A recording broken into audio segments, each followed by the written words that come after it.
pamje të bukura nga helikopteri, sepse është rifutur përsëri në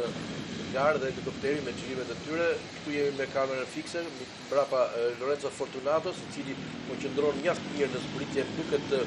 saktësia, duket teknika e lartë që përdor Pello Bilbao dhe në rrotullimin e këmbëve, pra përveç se janë në dishezë, ata dhe rrotullojnë këmbën, do të thotë që kanë një teknikë mjaft të lartë në zbritje. Pra duhet ta zhvillojnë shpejtësinë, sepse nëpërmjet zbritjes, kur je zbritsi mirë, krijon edhe avantazh. Edhe ikën. Prandaj një informacion nga edhe unë mund të kujtoj që Shaqir Fuka ka qenë një zbritës i shkëlqyer, duke mos përjashtuar dhe ciklistë të tjerë. Patjetër të ekipit të Tiranës në vite, pra Buran Berishën apo Edmond Tufinën, Shevqet Dervishin, e ndjerë që është ndarë pak nga jeta një malorist i fortë dhe mjaft që i the Arben Hetën e me radhë Besnik Musajin e famshëm. Jemi me pamje nga Vlora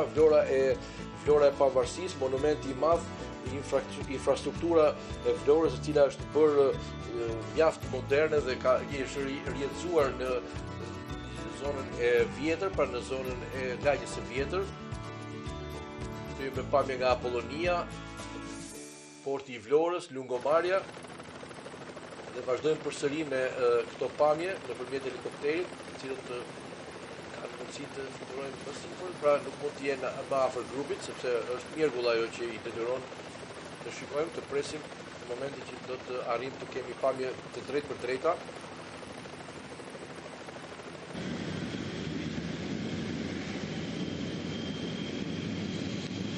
Pra jemi gjithmonë me grupin e parë, me këtë dyshe, me Pello Bilbao dhe Lorenzo Fortunato, ciklistët të cilët janë duke udhëhequr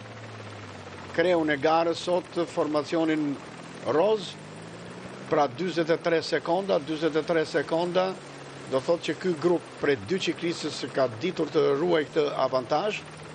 Jemi në zonën pak a shumë të fundit deri në dalje të tunelit, për të kaluar pastaj në pjesën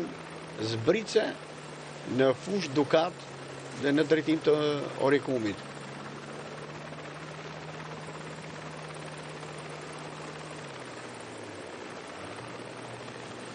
Dhe 31 km deri